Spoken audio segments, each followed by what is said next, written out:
પ્રધાનમંત્રી નરેન્દ્ર મોદીએ કોંગ્રેસને લઈને કર્યા છે ગંભીર પ્રહાર। કોંગ્રેસ પર ગંભીર પ્રહાર કર્યા છે। પીએમ મોદીએ કોંગ્રેસના નેતાઓ અફવા ફેલાવતા હોવાનું પીએમ મોદીનું નિવેદન। આજની સ્થિતિમાં પણ કોંગ્રેસ વિદેશોને ફાયદો થાય તેવી વાતો કરે છે। લોકોને લાઇનમાં ઊભા રાખવા કોંગ્રેસના નેતાઓ અફવા ફેલાવે છે।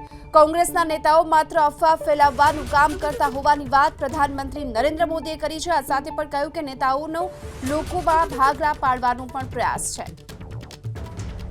दुनिया के कई देश युद्ध, अशांति और अस्थिरता से घिरे हैं। वेस्ट एशिया में जो हालत बने हुई है उनका असर पूरी दुनिया पर है। ऊर्जा जरूरतों की, डीजल, पेट्रोल और गैस की दिक्कत पूरी दुनिया में बढ़ गई है। ऐसे संकट में भी भारत ने हालातों को नियंत्रण में बनाए रखा है। इसके पीछे देश की सफल विदेश नीति और देशवासियों की एकजुटता की सफलता की ताकत है।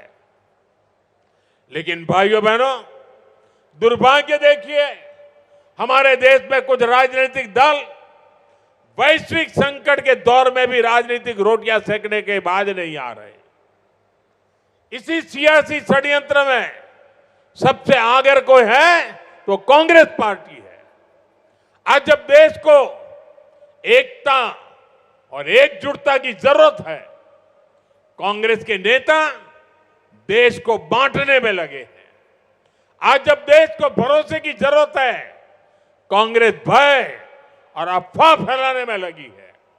आज जब देश को संयम की जरूरत है, कांग्रेस लोगों को उकसाने में जुटी है। राजनीतिक गिद्धों की तरह कांग्रेस इंतजार में है कि कब देश परेशानी बढ़े और उसके बहाने उनको सियासी फायदा मिले। તો પ્રધાનમંત્રી નરેન્દ્ર મોદીએ કોંગ્રેસ પર ગંભીર પ્રહાર કર્યા છે। આ અંગે ચર્ચા માટે હાલ આપણી સાથે જોડાઈ ચૂક્યા છે કોંગ્રેસના પ્રવક્તા મનીષભાઈ દોશી। મનીષભાઈ, જે પ્રકારે આપણે સાંભળ્યા પ્રધાનમંત્રી નરેન્દ્ર મોદીને કોંગ્રેસ ભય અને અફવા ફેલાવવામાં લાગી હોવાની વાત પીએમ મોદીએ કરી છે, આપની પ્રતિક્રિયા?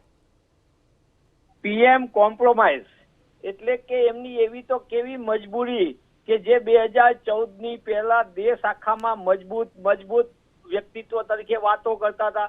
તમામ સમસ્યાનો ઉકેલ એકમાત્ર નરેન્દ્રભાઈ મોદી, એવી તમામ પ્રકારના પ્રચાર માધ્યમો સહિતમાં તમામમાં ચલાવ્યું।